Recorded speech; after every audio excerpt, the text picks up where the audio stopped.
meron lang akong magbibigay lang ako ng komento. Hindi man sa ay ito ay naranasan ko din nung ako ay nagiging kaanib pa sa ganitong simbahan. So ngayon ko lang nalaman yung katotohanan na sinabi dito ni isang Brother Eli na ito pala yun, wala talaga daw sa versikulo yan.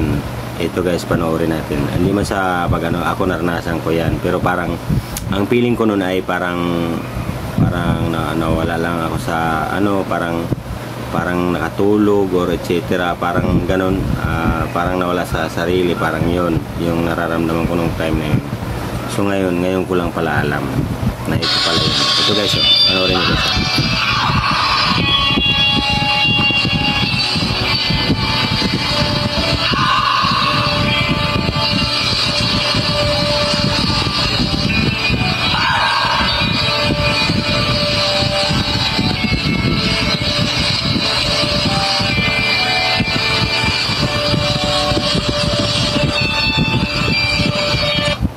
Isang bersikulo sa Biblia na pinatuan ng mga apostol ng kamay na tumba. Ang natutumba, yung pinapatungan ng demonyo.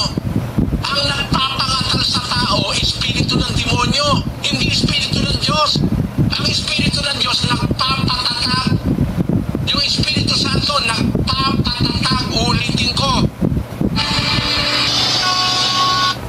So ngayon guys, alam na natin na hindi pala ganun. Yun lang guys, alam na natin.